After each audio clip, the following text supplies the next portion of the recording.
I know your story because you shared that you had a pit bull when you were younger, Right. and you didn't know how to control the pit bull, and the pit bull ended up killing another dog, and Right. you ended up losing that dog. I think they euthanized her. Yeah, I had to euthanize him. Yeah, Sinbad. Sinbad. Yeah. So when you meet Lady Macbeth, a dog that was once the dog of a homeless man who had been shot and killed, she had been shot, lost her shoulder, her whole leg, 3 legs, and biting people who come in the house. But the man is like, the dog is kissing him all in the face and everything. But then somebody comes in, she's like, ha, you know. Immediately though, you walked in, she knew this. I'm not to be, but she tried it with the fake arm. But anyway, explain to us how did you know that you could whisper to dogs? Oh man, well, really, just from growing up, mom used to let me have dogs. I had dogs at the house. I got an opportunity to work with horses. I got, there was, just like I was just a dog dude. I was a hyperactive kid, one of them ADHD kind of kids. So I'd be making trouble in class and getting in trouble. But if I got engaged with the right thing, I either like doing like drama, like class or some kind of improvisation, or I like to do like animal stuff. Other than that, I was gonna tear the class up, have everybody doing stuff, crack jokes, all that stuff. So, that was just that kid was always very interested in dogs. And then as time just gone on, I always had dogs, kept dogs in my life, all the way till I was an adult. And I started to use them for like, security. And man, it just was my thing. And then I kind of took it as a hobby and a passion and just turned it into a business. And it's that's where we at now. It's amazing. The German Shepherd in the next episode, the German Shepherd that was all wild and crazy. Again, you walked in the room and the German Shepherd was like, "Oh, I'm gonna have to be obedient." Is that something? Do you channel that, Josh? Like, do you know you coming in that you? How do you harness that pack leader energy? Well, I mean, I think a lot of it is like, first, I just kind of like, sometimes dogs can recognize it, so they might feel threatened, right? So then they might try to like, be aggressive because they kind of overcompensate. So sometimes I like to just be kind of aloof to the dog, make sure the dog's actually under control. And then usually I can just tell what's going on with the dog based on his body language. He's talking through his body language. So if he's scared, or he's confident, or he's social, or he's playful, or, whatever is going on, you could tell. So there's all these signs that I can see that most people probably wouldn't even really recognize. That I see like signs before signs, and I coach people based on what I know. Like I lost my dog. My dog was like a real like game pit bull. Like, I mean, he was strong, he was confident, he was everything, but he had that edge about him, and he was, he was competitive like that. And when you have that kind of dog, it's like you've driven the fastest kind of car, what the potential of damage could be, and basically I coach based on that. And I just help people, save their dog and get themselves out of situations that their dogs can potentially put them in, of the liability that you can have an animal and, end up getting sued or, hurting somebody else's animal or somebody else's child. So there's a lot of responsibility that comes, and I just kind of keep it real with people and give people the, what they need to hear, not what they want to hear. I think we heard over the break, was that a fan coming to the car trying to say hello to you? It seemed like somebody wanted to say hello to you. Oh, she want to like pet my dogs. It's like, I have client dogs and I'm taking to LA. But like, you can't just come and walk up and pet a dog. Like, you have to know that. You have to like give dogs respect. And I mean, I'm glad she asked, because some people just stick their fingers in the car. You know what I mean? Or stick their fingers in, like, the dogs are friendly and they're cool, but it's still like, everybody always feels like that they want to touch dogs and everything. So I think it's really important to empower people and even show people like, you can get bit. You can, like, you can't think that every dog is okay, And certain times some people have dogs for security, or the dog is insecure, or the dog is whatever the case may be. You can get bit. So you always have to like, just understand dogs through their body language. I think that's the big thing. I'm sorry, Lamar. I just wanted to with the way you're describing dogs relates a lot to people. Like, so a scared dog will bite you. Yeah. Right? A scared dog is more inclined to bite you when they're afraid. And I thought that was really interesting, because they feel insecure. So they're going to lash out to make sure that you leave them alone. And I was like, that's just like people. That's interesting. Right. So it's a social structure. It's a confidence thing. It's so many things that are parallel actually with human behavior. There's avoidance thing. People avoid behavior. Dogs avoid, it's like That boy, people will stay out of they'll be moving around stuff because they don't want to get close to something because they're insecure with it. It's the same thing. So, just understanding like behavior science, and we all animals. Okay, So, that's kind of That. where I was going. So because you mentioned them having these social traits and these personalities, and you can tell when they're insecure and having a bad day and all that. Is there some type of classical training you went through, or really just your experience with your dogs early on? nah, from my experience with my dogs early on to training with so many other trainers. I mean, I give a lot of credit and pay homage to all my mentors. Mm.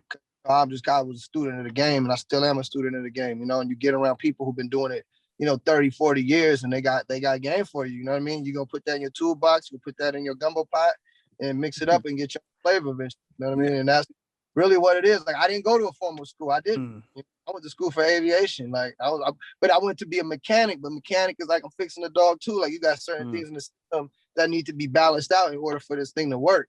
So it's the same type of thing. It's just that kind of logical thinking. And like for each dog, it's like a formula, like what that dog needs. It needs a little this, a little that, a little bit of this, and then it's gonna be like balance. Okay, so that was the part two. So each dog, there's a formula. What about species? Because I'm not a dog guy, but I always hear that age-old argument with pit bulls about how they're naturally that way, and then I hear pit bull owners be like, "Nah, that's training." So is the formula per dog or by species? Like, do you approach a poodle the same way you would train a? Poodles are vicious. Yeah, it just depends. For real.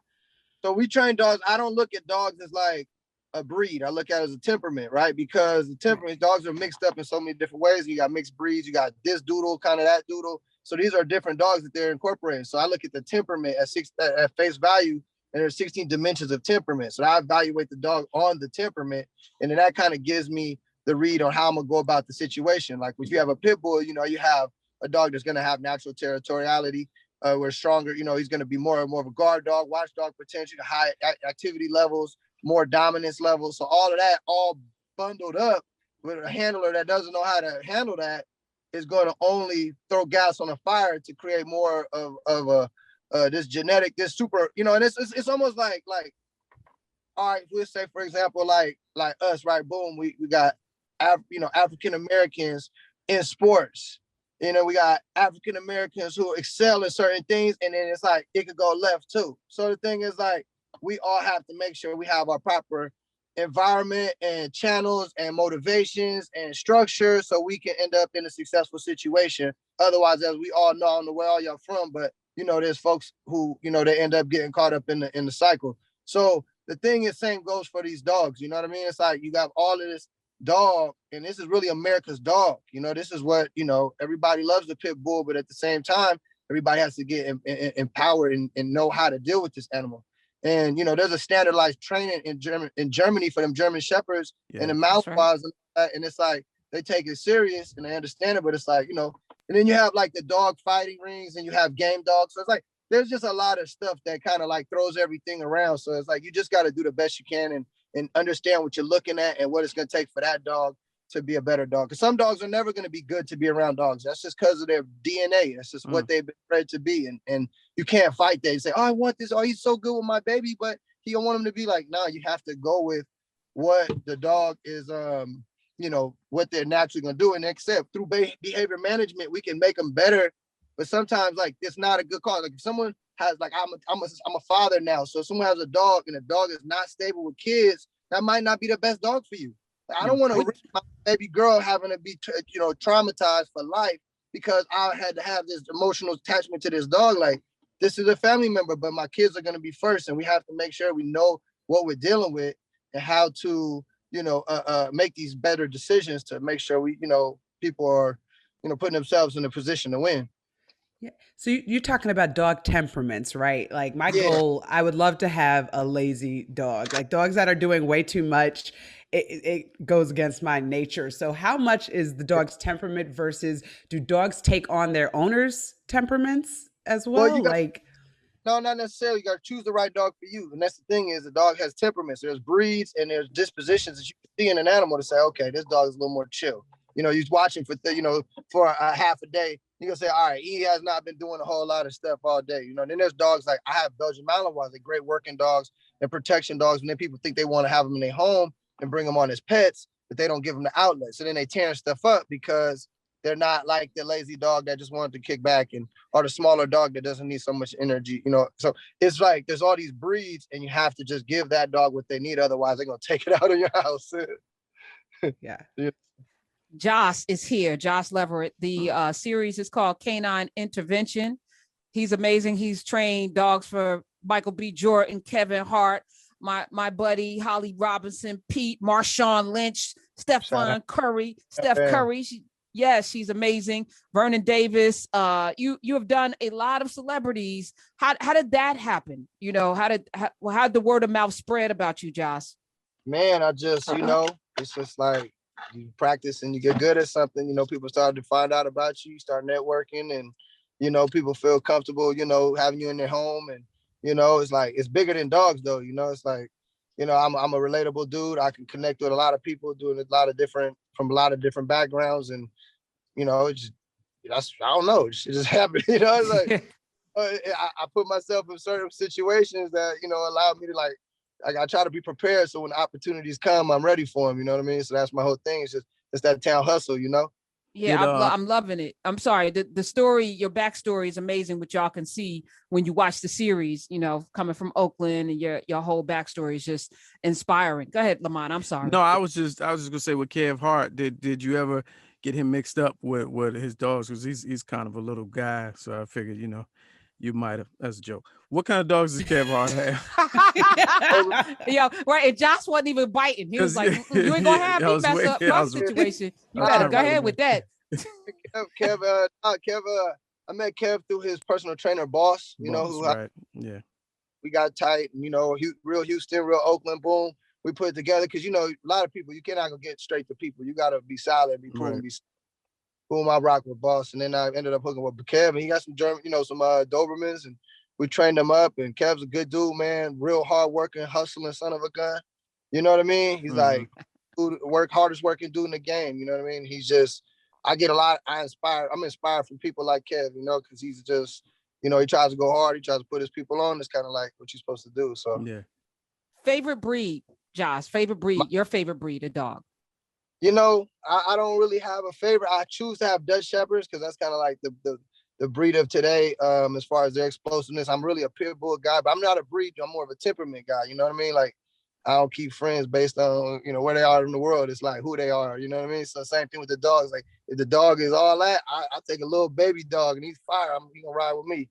What's all of that? Describe the temperament. Yeah, which temperament is your favorite? My temperament character is like a confident dog, highly motivated. You know, I'm a pretty energetic dude, so I like a dog to be energy. You know, and like to give him, you know, give him some nice obedience and a little piss of vinegar, a little hot sauce. You know, you might fire up at a stranger, you know, and keep people, you know, at bay, but then be able to, you know, reel it in. You know, so. This is like, I like dogs for the ideal of the companionship, you know, the security, the oxytocin of just having love around you. You know what I mean? It's like dogs are, you know, so it doesn't matter. Wow. Dogs got, you know, a little confidence about itself. Yeah. So my goal is to get a Ridgeback. So like I'm gonna wait like 10 years. I need to travel, and then I want to settle down, get a Ridgeback, and so I want him in the house, but he's big. Because that's an African lion killer. Right. But I also wanted to protect the grounds. What are your thoughts on the Ridgeback? I like Ridgebacks. I mean, I've trained several over the years. You know, some people do protection with them. I haven't seen a whole lot. A good friend of actually one of my office admins, she's had her second one. And they're nice. You know, they're big dogs. They can be good guardians. And I mean, any dog, you know, you give them love, you motivate them, you channel their energy, you give them outlets. It's like, it's really up to you, you know, but just try to, you know, get one that fits your lifestyle. If you're moving around and dog's super hyperactive and stuff, then that's a good dog for you. If you're trying to chill, like my sis up here, she wants some more of a chill dog. Some are just like a little bit more calm in their disposition. And that's how you make that harmony.